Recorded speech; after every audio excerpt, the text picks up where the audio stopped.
Dalam sebuah legenda, Resi Kasyapa memiliki dua istri, Dewi Kadru dan Dewi Winata. Masing-masing diberi keturunan, Dewi Kadru memiliki 100 naga, sementara Dewi Winata dikaruniai burung Garuda. Saat para dewa mencari tirta amerta yang membuat hidup abadi, Kadru menantang Winata dalam taruhan warna kuda Ucai Serawa. Meski Dewi Winata benar menjawab, Dewi Kadru menggunakan tipu daya memerintah anaknya, untuk memerciki ekor kuda menjadi hitam dan memaksa Winata menjadi budaknya. Burung Garuda mengetahui kecurangan itu kemudian bertempur dengan para naga, dan setuju membebaskan Dewi Winata jika Garuda membawa tirta amerta. Dalam perjalanan, Garuda bertemu Dewa Wisnu, memberi pertolongan dan setuju menjadi kendaraan Wisnu. Garuda berhasil mendapatkan tirta amerta dan membebaskan ibunya. Sebelum tirta diminum para naga, Dewa Indra mendahuluinya. Sisa tetesan yang jatuh di ilalang dijilat para naga, mengakibatkan lidah para naga terbelah berikut keturunannya. Kisah Lubdaka, pemburu dari suku Nasada, terkait dengan perayaan Siwaratri. Lubdaka yang rajin bekerja dan ahli dalam berburu, pada suatu hari menjelang film kepitu, terjebak di hutan tanpa hasil buruan. Memutuskan untuk bermalam di hutan, ia naik pohon bila untuk mencari posisi aman. Tanpa sadar, agar tidak tertidur Lubdaka memetik satu persatu daun bila dan jatuh mengenai lingga di bawahnya, saat Dewa Siwa sedang melakukan yoga pada malam Siwaratri. Lubdaka mulai menyesali segala perbuatan jahat dan dosa-dosanya, berjanji berhenti sebagai pemburu dan beralih menjadi petani. Pagi tiba, Lubdaka kembali ke rumah dan beralih menjadi petani.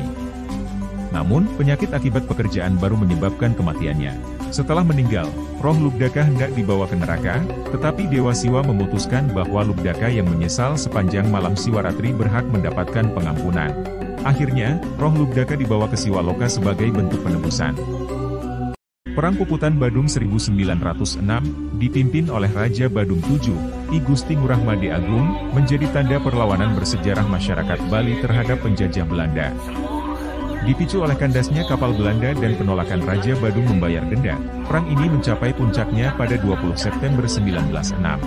Pasukan Belanda yang tiba di Bali melancarkan serangan dengan peralatan modern, membakar istana, puri-puri, dan memasuki wilayah kerajaan.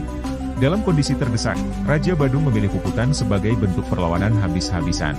Dalam 1 jam pertempuran sengit, Raja Badung gugur bersama masyarakatnya. Tradisi Puputan mengukir lambang perlawanan gigih dan pengorbanan untuk menjaga kehormatan, bahwa kematian adalah muara dari jalan hidup yang sesungguhnya, lebih baik mati daripada hidup terjajah.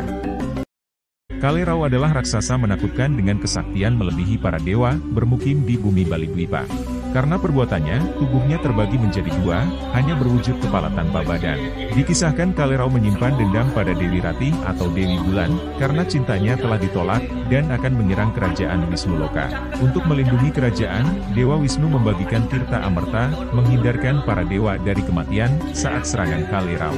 Rencana tersebut diketahui oleh Kalerau, ia pun berubah wujud, dan ikut dalam pembagian tirta amerta bersama para dewa. Dewa Wisnu yang curiga, mengenali Kalerau saat minum tirta amerta, dan dengan cepat senjata cakra melayang menebas lehernya. Badannya jatuh ke bumi menjadi lesung dan kepalanya melayang di angkasa yang terus hidup karena sudah meminum tirta amerta. Pada saat bulan purnama, kepala Kalerau yang menyimpan dendam bertemu dengan Dewi Ratih dan seketika menelannya. Peristiwa tertelannya tubuh Dewi Ratih oleh Kalerau, dipercaya oleh masyarakat Hindu Bali sebagai gerhana bulan. Dalam sebuah legenda, calon arang adalah penyihir sakti mandraguna, dapat berubah menjadi leak, mempunyai ilmu hitam yang menyembah Dewi Durga.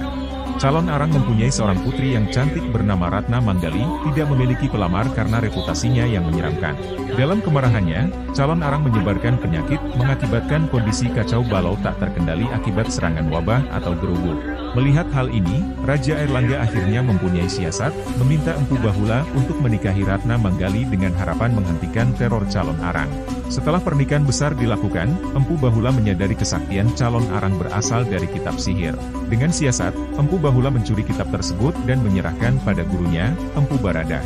Calon arang yang mengetahui kitabnya dicuri, murka dan menantang Empu Baradah untuk bertarung. Pertarungan ini berlangsung sangat sengit yang akhirnya dimenangkan oleh Empu Baradah dan menewaskan calon arang. Sejak kekalahan calon arang, kehidupan masyarakat menjadi lebih damai dan aman dari ancaman ilmu hitam.